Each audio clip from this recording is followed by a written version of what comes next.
Hello and welcome back to another episode of Looking for the Light, your podcast by Last of Us fans for Last of Us fans, looking at HBO's rendition of The Last of Us based off of our favorite video game from the PlayStation series. My name is Michael Ablev. I am your co-host today with my friend Axel Hamill here to your left, my right. We are going to be talking about the latest episode from The Last of Us, entitled "Kin." It's been a while since we recorded an episode. It feels like, Axel. It's good to talk to you, man. Excited to hit on this pretty interesting episode and condense everything that we got unveiled to us, man. It's been way too long, and that goes for the audience too. I'm sure you all have been missing us, our beautiful voices, and our opinions about The Last of Us.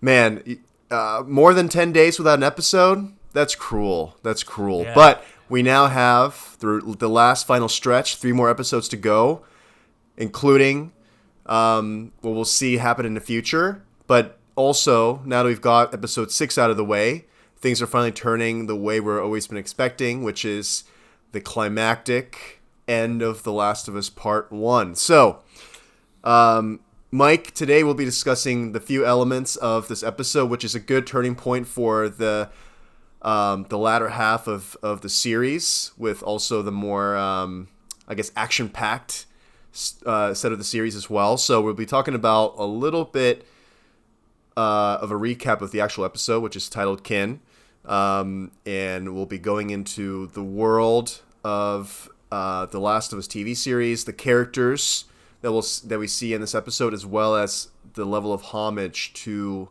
the game of the episode as well. So, Mike, episode 6, Kin. We start off in the cabin in Wyoming. It's now winter, so it's been a few months since we were in Kansas City. What exactly happens in this episode?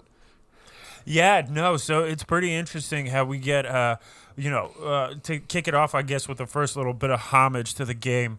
The episode starts out and we have a quick recap of Sam's death and Henry's unfortunate death as well. And we get a very similar transition as we did in the game, where we get a quick black screen and we go right into Jackson 3 months later. Or I guess you could say right outside of Jackson. We're not 100% sure. That's why Ellie and Joel wind up at this house with this lovely gentleman and his wife, let's say, negotiating with them to share where their location is. So, interesting thing that you bring up right away, Axel, is we get winter. In the game, this is say mid to late fall, rather. We definitely don't see any snow or anything like that on the ground. It's quite interesting that they decided to push it forward a little bit in the climate, if you will, where we are in the range of how much time has now eclipsed. But if you want to think about it as well, it makes a little bit of sense. More sense than it did in the game. When you start out in the summer with Joel in Boston, and then by fall you're already finding yourself in Jackson, that's quite a lot of territory that you're able to cover quite quickly.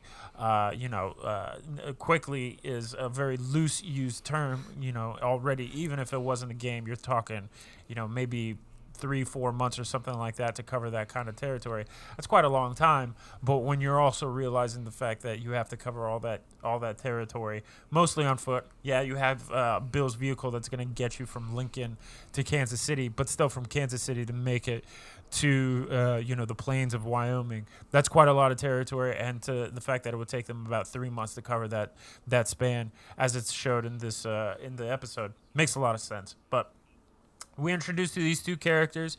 We get, I think, some further comedic interactions between Joel and Ellie, also showing how Joel interacts with other individuals, how on guard he always is, how he doesn't trust just about anyone. Only Ellie is the individual that matters to him, that is willing to care. An elderly couple like that, Joel would easily be able to, I would say, overtake.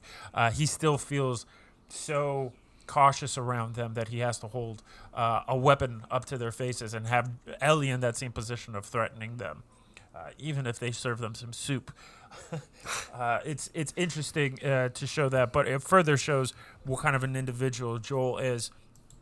And how important Ellie's safety is to him. I think one big thing that we're going to take away from this episode, and love to hear your take on it too, Axel, is, but that this is another one of those episodes where we're definitely going to be further developing the backstory for a lot of these characters, developing that arc, the depth of the characters as well, and much more of an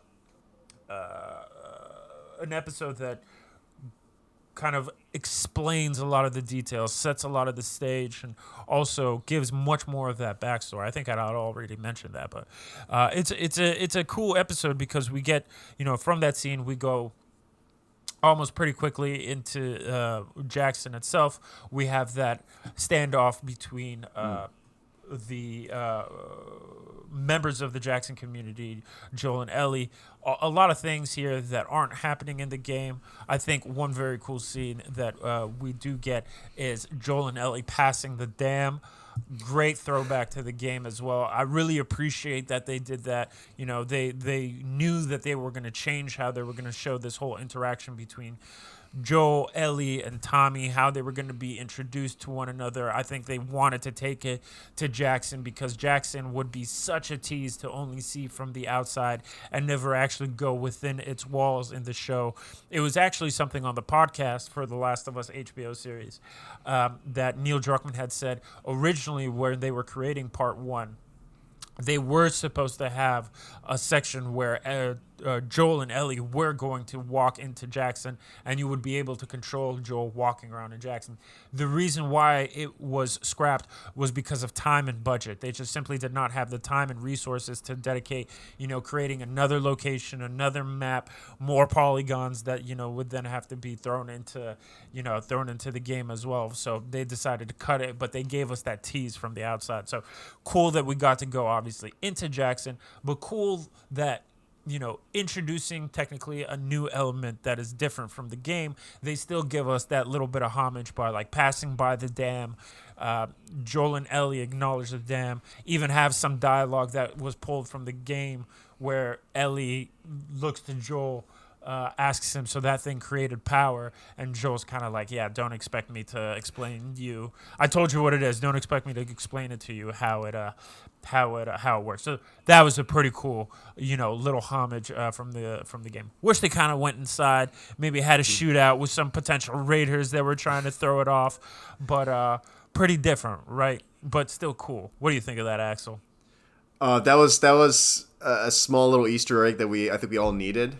But I want to just take a turn back in a page and say, I love the amount of ironic comedy that you have in the show so far in this post-apocalyptic world where you see, folks that are been secluded for so long, literally joke around with strangers.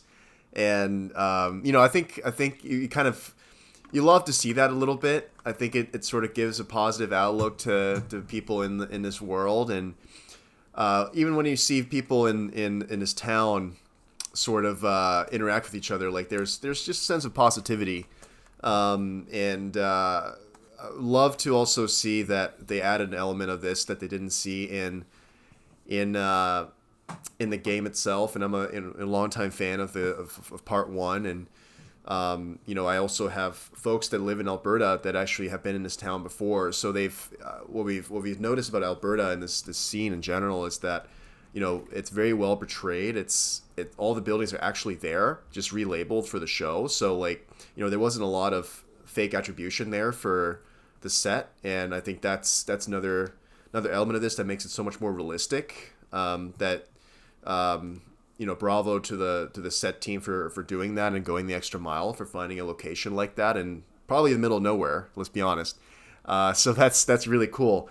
Moving forward into the town itself, I think what we see this group of hunters that kind of ambush Joel and Ellie, and while we don't see any affected in their journey to this town and finding Tommy, One interesting thing they added to the show and the universe of the Last of Us show itself is that dogs can actually sense infected people. For sure. Or infection that is not apparent yet. And I think that's pretty cool when you think about it, because up until this point, in both parts of the game and the show, like, we haven't really shown the interaction of animals to the infected or the humans around this world. So that was actually a really cool addition. Really great thinking there.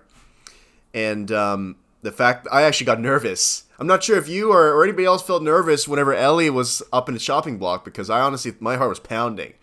For sure. Who knows how it was gonna go? Right. Definitely. Yeah. Sorry. Keep going. No, I mean that really, my heart was sinking when I saw that. So that was definitely a really good attribute. I mean, like, well thought out scene, and when we were brought into the town and we immediately see this transition from like fear to positivity, and like you see the moment where Tommy and Joel, hug each other and like haven't seen each other in years. Like, a couple of things we were sort of hinted at right off the bat is no radio for outsiders. Yeah. So, like, it wasn't apparent right there, but you could definitely tell the sense that Joel's like, what the fuck, man? Like, I've been trying to reach you, and like, this is the reason you're not going to try to reach your own brother, right? And they talk about that later in the show, in the episode. But like, Tommy's kind of like eyeballs him a little bit when he says that.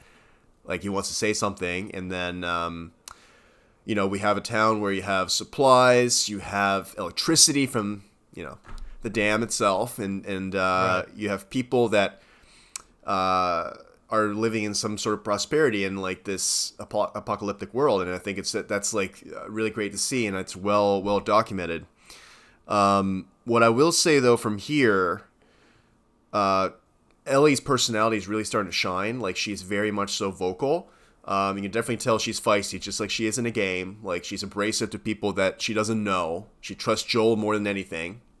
And that's a part where that's a relationship you don't really see in the game itself. Like, Joel doesn't really give a rat's ass about Ellie until much later in the game. And you can start seeing like, hey, they have a dynamic, but they're tense with one another.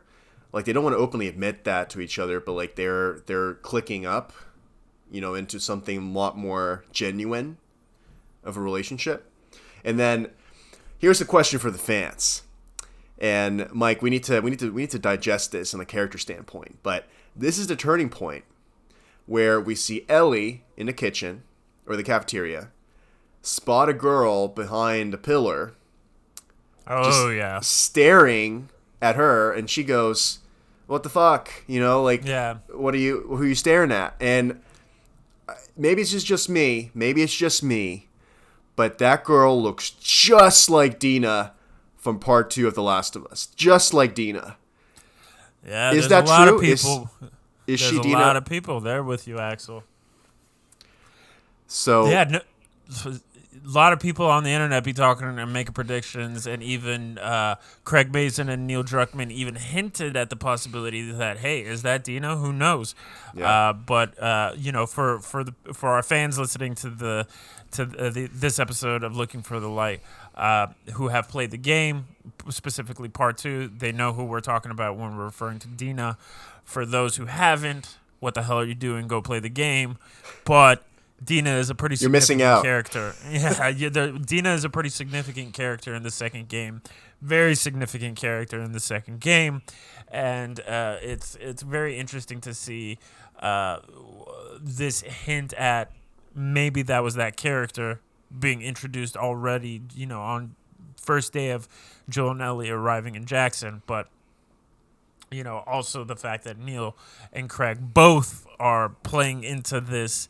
Did we drop an Easter egg? Did you guys notice that? Oh my God, who did that person look like? Okay, whatever, moving on to the next topic. Very cool that they dropped that. You're 100% sold that that's Dina, Axel? I mean, listen, man, she is literally a 1-to-1 with Dina. Casina Cardona, like, you have a run for your money. I'm surprised he didn't cast you. So if you're listening in on this, like, You got to watch that episode. You tell me if she doesn't look like you, because seriously, she does. So, fans, Could be. tell us what you think. Want to know in the comments. We get through the cafeteria scene, and we walk through town. Can I very quickly just shoot down all of our fans and give them my 2 cents? I do not think that is Dina. I don't understand. I don't know why you think that. It could be. It could be. I'm not saying. I don't know why you think that. If it is, you know what? Hey, you guys were right. But I enjoy the idea of playing a little bit on the inconspicuous side. I think they would do a hint like that just to mess with us. But I think that is Kat, who is mentioned in Ellie's journal in the second game. It was kind of her first girlfriend, and the girl who wound up tattooing her arm to cover up the burn mark, which she used to cover up the bite mark. That's just my guess. I could be totally wrong, and I could totally be playing devil's advocate in this situation to, put in the other possibility. But if it's Kat, I said it here first. Anyway, sorry, Axel. Move on. You like playing that devil's advocate, don't you? I love playing that devil's advocate. Though I'm not going to play any devil's advocate when I'm gonna hope and pray that the rest of the show goes like the game as well. But hey, in these kind of situations, I like to throw in little whammies and just pull off a little gotcha when I get them right. But yeah, sorry. Continue, Axel. You had another point that you wanted to make after our Dina theory. See, this is why we debate in life. Like, this is exactly why we have some good theories out there, and we want to hear from you all as the fans as well. Who is right here? Sure.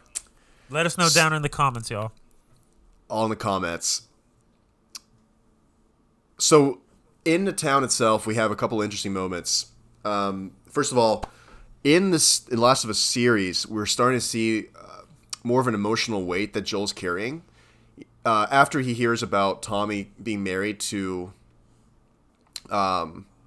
Maria in the town, I'm sure he's tremendously happy for him in his own way, but at the same time he's shocked because he's been shunned for how many years now out of Tommy's life, and he thought he was in genuine danger. So what that means is, when we see really directly, is Joel have a sense of panic attacks, and that was even before they got into town, right? He was scared for Tommy's well-being. He's still scared for, like, the outcome of the journey for himself and Ellie. Like, is Tommy gonna be able to risk his life now? Like, he's willing. Like, I'm sure he has a lot of thoughts in his mind, and like, you have to figure out the human component with Joel. He's not a robot as you see in this game, right? Sorry, no. Finish your thought. I was gonna say you can't just respawn in a show, right? So. Definitely. It's interesting. This is a good transition into how we love to break our discussions on these episodes into these three separate sections when we particularly talk about characters. The development of these characters throughout the show there's been a big effort in the story writing to make them as human and grounded as possible. We've had a lot of elements that have been added, particularly to Joel, to very much so have a strong contrast from who Joel was in the video game. Joel in the video game is essentially invincible, right? Like, just you said, like, yeah, you can die, but you can always respawn. So there's always a second chance for you to play out Joel in a way where he is invincible and where he does defeat and where he does not get, defeated in any way. In the show, we've been having more and more of these hints at elements of Joel that make him far more vulnerable, in the sense of far more vulnerable, as at an individual level as far as his own emotion and his character, but vulnerable in the sense of his physicality as well too. I think it's something that we've talked about, and it's definitely been discussed much, in forums, as well as Neil has talked about it. How Joel is deaf in one of his ears. There've been a couple of instances thus far in the show where we've noticed that Joel does not notice threats in his environment when he covers the one ear that he actually does have, that actually is functioning. We see that when he falls asleep and Ellie is able to surprise him by covering, the area that they are camping at. We see it also when Henry and Sam snuck up on Joel and Ellie earlier. Joel was sleeping on his side and covering the ear that actually is functioning.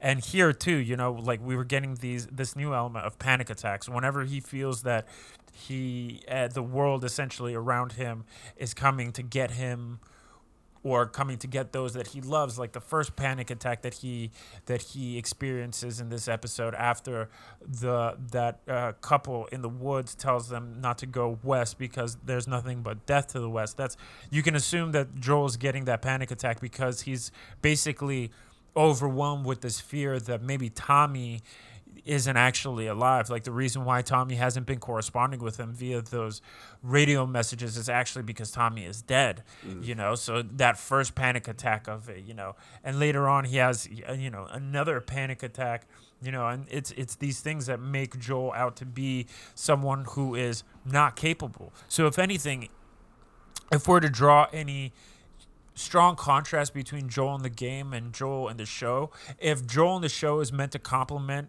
and maybe highlight things that weren't as evident in the game, it shows to you why in the game and why in the original story Joel is wanting to cut himself off from Ellie. Not so much only the fact that, not that Joel not wanting to be responsible for Ellie anymore is like the only thing, but the other thing to add on to it is the fact that Joel doesn't have faith in himself to be able to carry out this mission that he's basically taken on. And that's exactly pulled from the game as well, where he's saying that Tommy knows the area better. Tommy is more capable of doing this. He knows the Fireflies. He'll do better than I would do because I am flawed. I have things that are affecting me that make me not have confidence in myself to get you to where you need to be. So those are pretty critical additions that they've made to these characters, or particularly to the character of Joel, that kind of builds him out further. And it's super interesting how we're getting so much of it in this episode. We're actually getting quite a lot in this episode. How much of the story is covered, how much more of this story is being introduced, but how much we're getting out of these character arcs as well, right? We get a big explanation as far as Tommy and Joel's relationship, what the relationship, we had gotten hints of it in the game too. Tommy saying that he only has nightmares from his experiences that he had with Joel after the outbreak started. Here they're only kind of doubling down on it further and giving more to Tommy. Tommy gets a lot of further character development as well. Axel, I'd love to hear your own takes on it as far as the character arcs that we get thus far in the episodes. Yeah, I think this was definitely the most emotionally weighted episode of the all. You covered Joel really well, so let me sort of branch into some of the relationship between Joel and the other characters a little bit more. So, absolutely, Joel has some personal turmoil that go through, and clearly, I think this episode sort of resolved some of the anxiety that he was having by understanding the one thing that he mentioned at the very early on in the series, where you have to find someone to fight for. And I think throughout the episode, he realizes through his relationship with Ellie that she is the person worth fighting for. He's found somebody else. And when we break down Ellie's character, we're starting to see, her cracking joke, trying to break Joel's like really thick and hard shell, no matter what it takes. And she admires him in a way that I'm sure Joel hasn't felt before in a very long time since, Sarah's unfortunate passing. And we go through the motions of Ellie sort of being a little bit jealous in a sense that Joel is like has other family and knows other people, and like there's all these people that now are paying attention to him. And good point. And Ellie, right? And she doesn't want to like necessarily like leave that, right? She doesn't want to leave that like one-on-one relationship they've had, and she's not used to that, right? And that can certainly happen when you spend months with somebody, right? But now from Maria, we found out about Sarah, and Ellie found out about Sarah, something we didn't see in the games, right? It was kept off screen. We later find out that she does know about it. And then we found out that, Ellie might be different, and Ellie is different in a sense, right?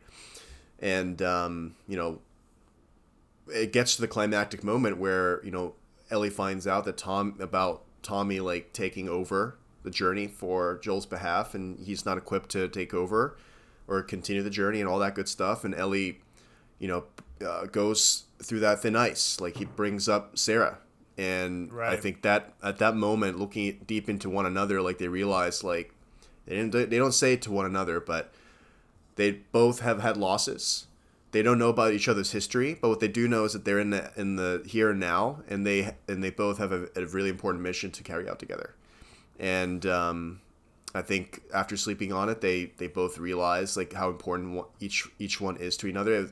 It was easier for Ellie to make the decision than Joel, right? Of course. But throughout the rest of the episode, we see, this dynamic change into a more positive one, right? Joel is actually opening up to Ellie at this point now, like, smiling together. And it really gets traumatic towards the end of the episode, which we'll cover here in just 1 minute. But that's when Ellie shifts now into more of the protective one, right? Like, she's figuring out that now Joel is the one worth fighting for, right?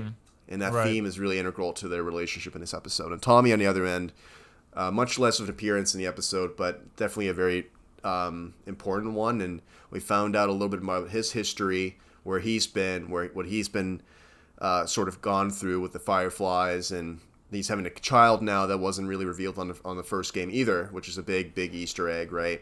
Yeah, well, it's a huge step away from the game as well, too, because we know in part 2 he doesn't, or at least it's never clearly addressed whether or not Tommy has kids. It's something new, but I think it's one of those creative liberties that the writers had taken with this show in order to, like, make this contrast between Joel, who had the kid, lost the kid, and now Tommy's getting this opportunity in this, this apocalypse that they're all living through. He has the possibility of living the life that Joel isn't getting to live, so to speak. Exactly. So yeah, big step away from the game, but also, an interesting liberty that they've taken in order to, I think, add further weight to this major theme of love, right, that we're going to see throughout this season. Right. Yeah, sorry, keep going on it. No, you're 100%. I think it also plays into both, like, Joel's frustration a little bit more, and how Tommy obviously let some things slip that were something along the lines of, like, hey, like, just because your life paused doesn't mean that mine shouldn't. And, I think that really, like, set Joel off. Like, he's already been set off, and so, like, he went on basically his own personal turmoil right there. And then, they talked it through. He understands the reason why Joel feels the way he does about this girl. Like, she's immune, right? Like, somebody nobody's ever heard of, right? In 20 years. Right. So, Tommy, like, realizes that this is a really, really important mission. Like, he's got to help out somehow. And I think they really patch things up. Joel becomes really vulnerable, like you said, right? Like, he realizes his weaknesses physically and mentally, right? He's not really that well equipped, but I think Ellie helps to bridge that gap a little bit through their conversation, which is phenomenal to see. But again, really well one-to-one representation of, like, that emotional weight right there, if not even better. I think having the child component too, like, adds to that, like, hey, Tommy, like, probably not a good idea if you leave, right? Like, you've got a kid, right? So all those things considered, I think the relationship portion of the character development in this episode was one of the most talented acting I've seen, right, thus far. Like, aside from episode 3, I think this is it. This is exactly like what you'd expect a transition from a game to a TV series being all about, right? Right. Yeah. I think one last thing to kind of round out our conversation on characters, we've been saying so much about it, is that one thing that is I think a rather large step away from the game as far as how they are portraying the characters and how they're portraying Joel specifically is like for me at least, this last episode very much so cemented that Joel in this show is not the asshole that he is in the game. We've talked about it before. Joel is, has much more of an asshole complex in the game than he does in the show. We got a hint of it, not in this episode, but the episode prior, with the joke of when Henry and Sam are confronting Joel and Ellie, that Joel is such a hard exterior, and Ellie saying that he has an asshole voice. I guess you could say that he is a bit of an asshole in the show as well, and especially when it comes under threat. But in the game, man, he's so much more. He's so much more of a thick onion, that you really have to go back to peel away. I think it's very important what you had highlighted as far as those two specific scenes, the scene between Joel and Tommy in their discussion, as well as the scene with Joel and Ellie in their discussion. The scene with Joel and Ellie, like you said, is almost a one-to-one recreation from the game, beautifully executed. A lot of people are talking about it online, how some people are saying that it was done even better in the show than it was in the game. There's definitely an argument for it. Can't say that it is or it isn't, but it was done very, very well and had me walking away satisfied. The conversation between Joel and Tommy, quite different than what it was in the game. Joel and Tommy's conversation at the dam in the game, it's one with yelling. It's one that almost gets violent. Like, it's a very, very rough conversation, and something that we got in the game that we did not get in the show, that honestly, when I went back and thought about it, I was kind of disappointed, and maybe there's a good reason why they didn't do it. But if you recall, there's a scene at the dam where Tommy tells Joel that he went back to Austin, Texas, to the old house, and he found that picture of Joel and Sarah, and tries to hand it to Joel, and Joel rejects it. He doesn't want the picture. He says he's good. I don't need that. That was like such a, you could call that an asshole move by Joel. You could call that him not wanting to reopen old wounds, but it's not something that they put in the show because shit. Maybe if that did happen in the show and we're dealing with these characters, that shit could have broken Joel or something like that to see it again. Maybe they didn't want to show it because they didn't want to show Joel, I don't know, break apart or have this exterior where he can't even look at it. Maybe at least for the sake of the show and how they're trying to progress these characters, they don't want Joel to, this far into the story, have such a high wall built up. We want to peel that away. By this point in time, we've got to have a few layers back from Joel's onion, so to speak.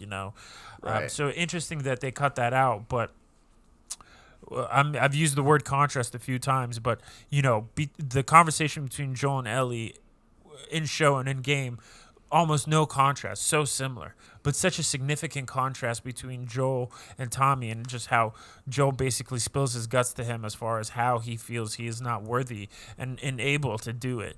Such a different character arc that we're building for Joel. But for me, at least, it's awesome how it's still so engaging, and it's still so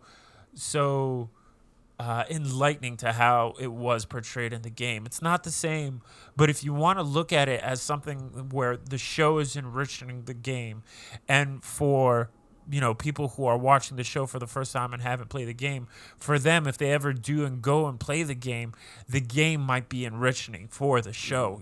So it's interesting how we got these very, very crucial scenes in this episode, very, very crucial scenes overall to how this story is going to play out even further on. And they're different to some degree in this episode, but man, they're good. And this is us, I guess, bringing in homage here as well, but the overall homage and how they're piecing it together, man, very, very cool, very engaging. It was had me walking away from this episode like very satisfied how they were able to condense like this big portion, significant portion of the game into just this chapter right here. Yeah, don't even. We can't forget about the last act of the episode where, in the university, we even see the monkeys added. For sure, as homage to the. That was. I honestly, I chuckled a little bit because I was literally like, no fucking way! Like that's literally like the smallest detail in a game that you don't really like think about, but it was just an added bonus. Even the Right, jump scare yeah. at the end. Even the jump scare at the end from the monkeys. Exact same Right. thing. Like that was the creme de la creme of like Neil Druckmann coming in and being the badass that he is as a director. So Right. love it. Love the homage there in the finite details. So Yeah, yeah. No, they to go into like this final act of the episode as well too. That was something that really did surprise me. Surprised me just in the sense that I did not expect them to be able to kind of like shove that into this episode. I felt like maybe they're gonna make it, a smaller bit in another episode. I think with how few episodes we had left at this point in time in the 9 episodes, I was like, I don't think they're gonna get the university's gonna get its own episode or anything like that. I knew it was gonna have to get shoved in somewhere, but the fact that we were able to get it in this episode was very, very cool to me. Also, I did want to make a very quick homage recognition in the episode as well. I thought it was awesome how in the show when Tommy is saying goodbye to Joel, Tommy says adios, big brother. But in the video game, we got Joel saying goodbye to Tommy and saying adios, little brother. So that was also oh a wow. pretty cool Okay. little homage that I noticed, and how they flipped it on who makes the delivery of that line. But Interesting. Yeah, I didn't even notice that. That's a good catch. it's cool. All throughout this whole series, we get these little hints that you would only catch on to them if you really, like me, played this game 1,000 times over. So like every single line like that I think it makes myself and other diehard fans out there like extra happy to see it. Like they could have they could have made Joel say goodbye, and that would have been like that's cool, that's from the game. But the fact that they had Tommy say goodbye in that way, that makes it even cooler. You know what I'm saying? Oh yeah. But to take it right into swing with the University of Eastern Colorado, pretty cool that we got to see it. I like that depiction. I love the whole, as Joel and Ellie are riding in, Joel's explaining football and the rules of football to Ellie. Like those little homages there to the game. Like those are so cool, and they're so, they again make a diehard fan such as myself really happy. Obviously they didn't spend as much time in the university. It's the university has a lot more action. You get bloater scenes in the university as well too, which are really cool. A lot of infected in the game. You don't get any of that in the show, but the monkeys are there. We get the lab. We get a massive map that also shows allegedly all of the routes that the Fireflies are utilizing. That's something that I think myself and a lot of people were like, that clip from Once Upon a Time in Hollywood, Leonardo DiCaprio freaking pause it right there. Like that Right. definitely was me when I was watching. I was like, pause it. I need to see exactly where we got where those pins and where those lines on that map are pointing to, because that could be a big homage to what we might get, little Easter eggs for the game. Of course, we're all over here waiting for part 3. That could be a huge thing into, hints as to what part 3 might be alluding to for the video game. But it was cool that they were able to include that, and then also, of course, the hunters showing up. Or like this faction, which I'm sure we'll learn more about in the episodes to come, whatever this faction might be. But cool that they were able to throw it in there. Joel and Ellie know where they have to go next. They need to head to Salt Lake City in Utah to St. Mary's Hospital, because those maps hint to them that that's possibly where the Fireflies had went.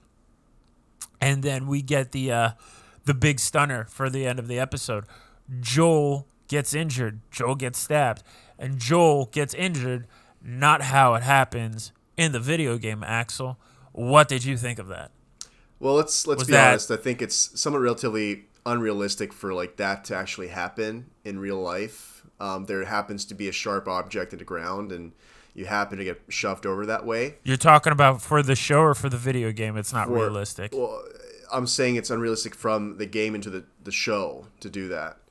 And so I think for the portray it like that, I think makes a lot more sense, because you're probably more likely in real life to get engaged in a gunfight, then you would probably jump off the ledge and get hit like that, right? Right, So right, in right, that right. spot specifically. So I think that's what made it so much more emotionally impactful. But at the same time, it's like you still have the same outcome, which is like Joel getting stabbed literally like in the worst spot in an artery where you're bleeding out. He maybe has like 10 minutes before he like passes out, and he's going into like in shock basically because his body's trying to fight that off, and he has tremendous blood loss, and that's where you see like this again the dynamic shift from Ellie's relationship to Joel, where now she's the one who is figuring out that Joel is the one worth fighting for, right? And we cut to black, Right. and I think that's where like we have a lot of question marks to like understand more about like the squad of hunters and where they came from, why they were there in the first place, like why did the Fireflies dump that area. But I still think that the way they portrayed it was what I would definitely expect from this new universe. Like it was really well portrayed, and it's few minutes of screen time that it actually had. So For sure. I love the fact that how they just kind of cut it. Like the yeah, stabbing happens, they're riding out of there as fast as they can, and then Joel falls off of his horse, and we get, a very similar ending how it is in the game, where it's just a blackout on Ellie trying to help Joel, but her also consoling to Joel like, you need to get up because I don't know what the fuck to do at this point in right. time. And then we just get a black screen, and it's the end of the episode. And let's see how they're going to follow it up in the next episode. So let's, I guess, as we get to this point where we're rounding out the episode, before we make our predictions for the next couple of episodes, Axel, here's your drum roll. Let's hear what your rating is for this episode.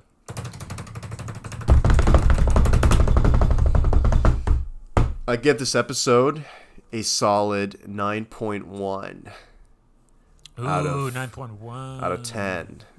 So that is a solid A minus. While I thought the components and the acting were phenomenal, I still think there were some fundamental elements that they were missing out of this episode, which were like that photo of Sarah, which I really wanted to see.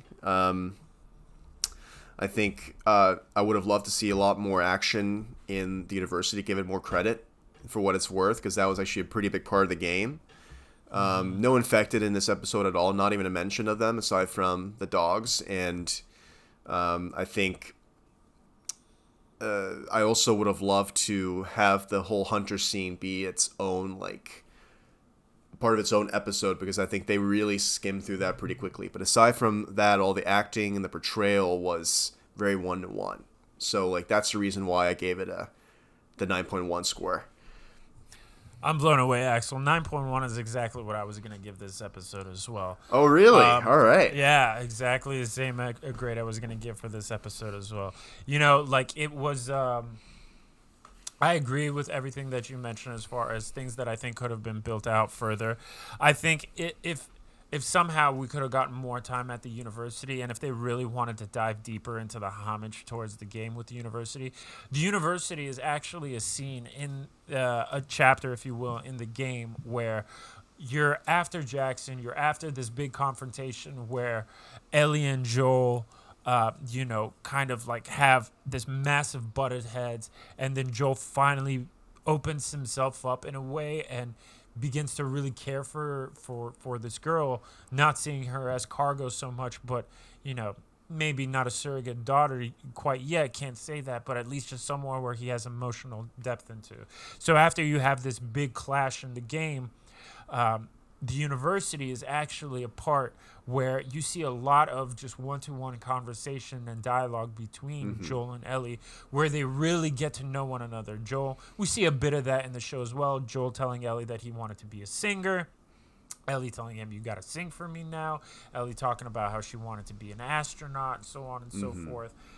So you get these hints, but I just, in the game, there's a bit more to it and a bit more of this like side, banter. I guess you get it in the show as well too. When they're traveling and they're camping together, you get some of that dialogue. But maybe the university just is something that did not get as much of a highlight as it could have. There was also, I guess, to me, there's certain elements sometimes in these episodes where I just I understand how it was written. I understand how it was executed, but I think in my head I had just envisioned these story arcs being portrayed in different ways to make it more impactful. I'm not, an Emmy award-winning screenplay playwriter like Craig Mazin is, but I feel like there's also different ways that certain scenes and certain elements could have been portrayed. That could be a video for a whole nother time, how we would have made this TV show if HBO had hired us as producers or screenplay writers.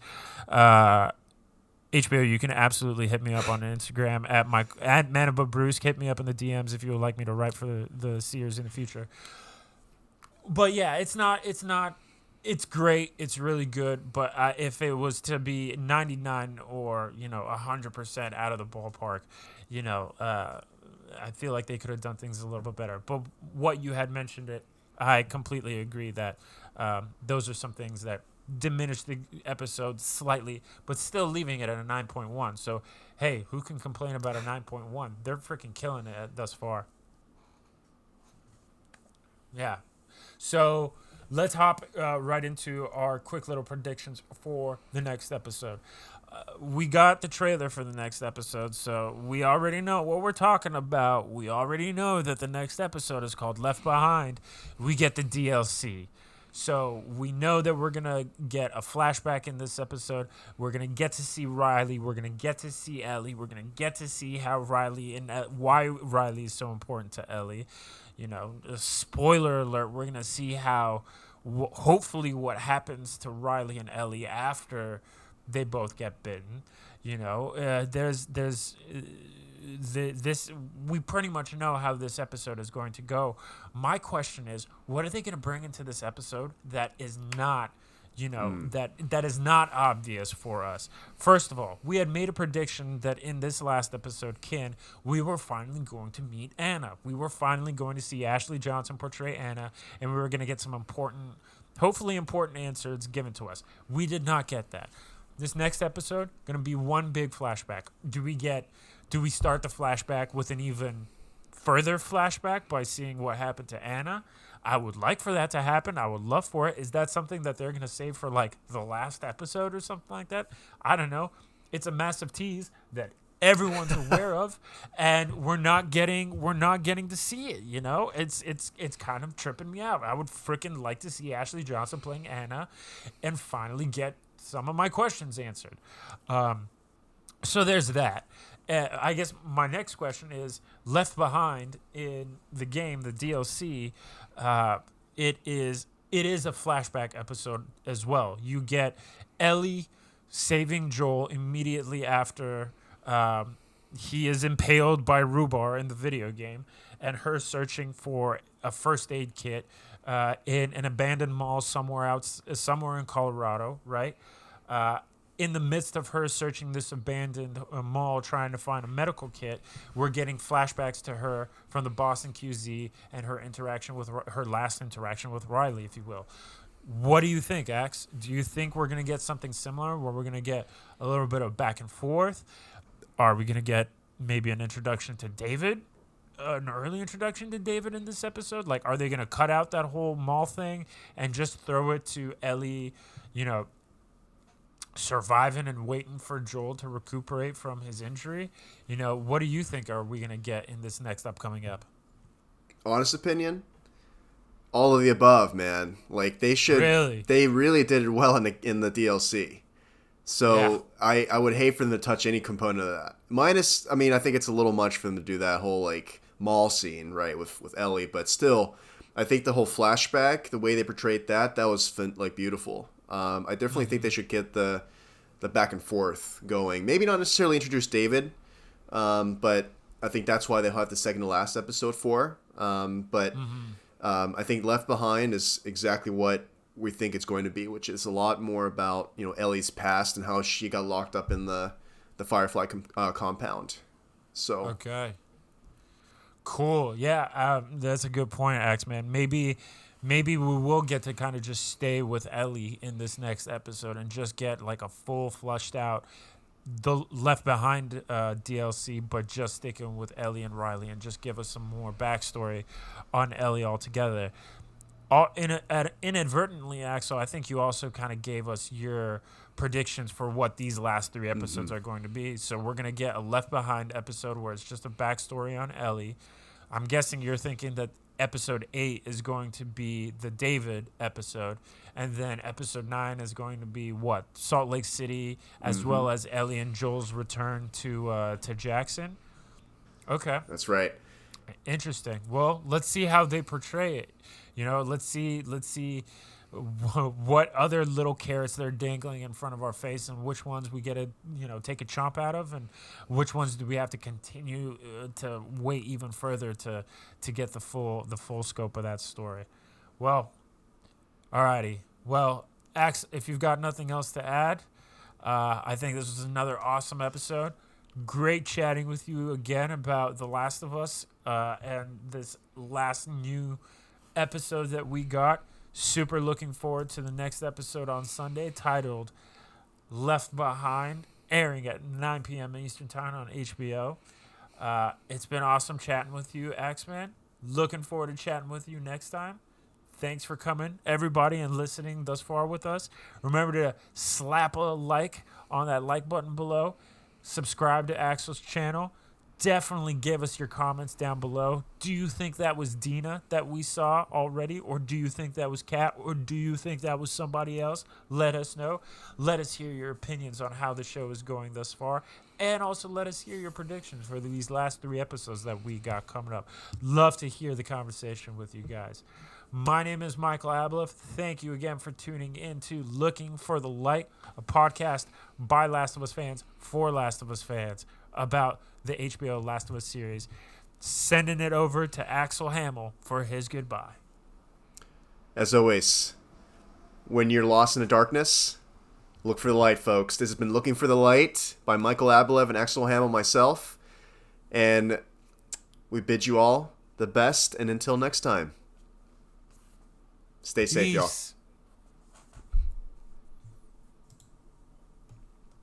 All right.